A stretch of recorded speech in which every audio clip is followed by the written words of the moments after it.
Benedita and the Damned Law. Olavo de Carvalho, Jornal da Tarde, March 19, 1998. The most recent initiative of Senator Benedita da Silva is the law that guarantees people who are nominally black, even with white ancestry, a 40% quota in jobs, university spots, etc. This law, if passed, will have 4 immediate consequences. First, Brazilians, who now live in a comfortable mix of races without clear distinctions, will be divided into 2 antagonistic camps, white and black. It will be forbidden to remain in the middle, exactly where most people are today. Second, 60% of the aforementioned spots will be guaranteed for whites. Third, white will only be someone of pure race without a drop of black blood. But conversely, anyone with even a trace of black ancestry, diluted by 3 centuries of miscegenation, will be considered black. In other words, white racial purity and black genetic falsification will be institutionalized.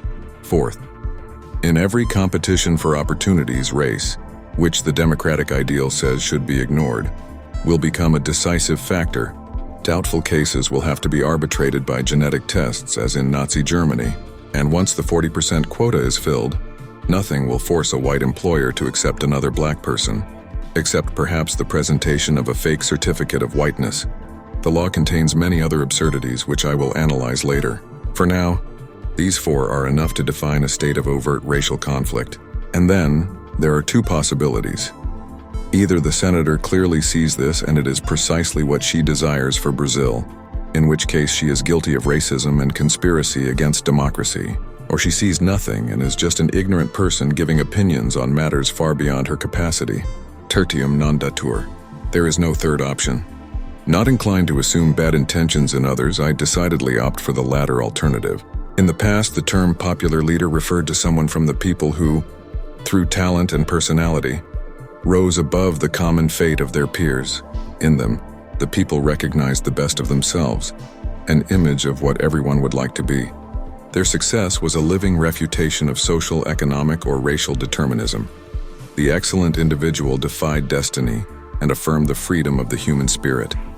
This was seen in the late Esmeraldo Tarquinio, a black man of humble origins, highly cultured, a hero of my youth, who became the mayor of Santos and a congressman, always defending his race but never using it as a political credential. Today I see the same in writer Ronaldo Alves from a slum background, who honors me by being my assisto.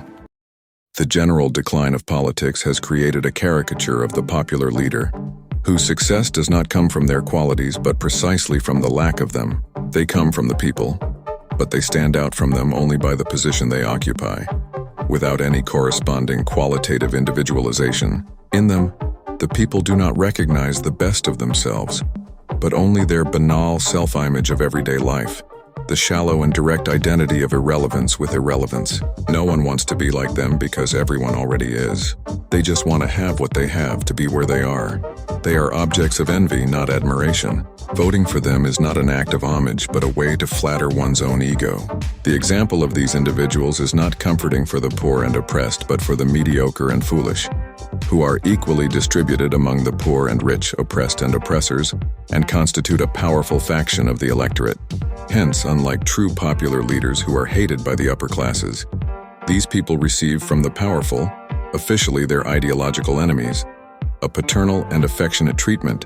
One of the reasons for this mutual sympathy is that among the rich, there also predominates those who became rich without merit. There was a time when to rise one only needed to come from a good family. Prestige and the magical idealization of social origin were everything. It excused everything: foolishness, ineptitude, laziness, even dishonesty. The spread of leftism among the elegant classes made the same transfiguring gift apply to poor origins. The poor, a word some people cannot pronounce without a characteristic tremor, have a certain something special, which absolves them from having to be anything personally. If, in addition to being poor, they are black, even better. They do not need to be anything, they do not need to prove anything, because they come anointed with the gift of marketable grace, and elections confirm it.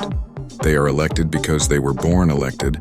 I cannot help but see Senator Benedita da Silva as a typical example of this new breed of leader.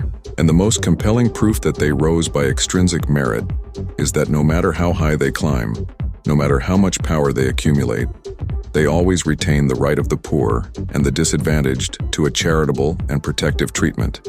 There will be no shortage of those who, upon hearing the harsh words I speak here to Mrs. Benedita da Silva, will feel tender pity for the senator criticized in public as if she were someone important. I only pray that this misplaced kitsch compassion does not lead the entire Senate, with tears of paternal care for the poor author, to approve the damned law of Benedita.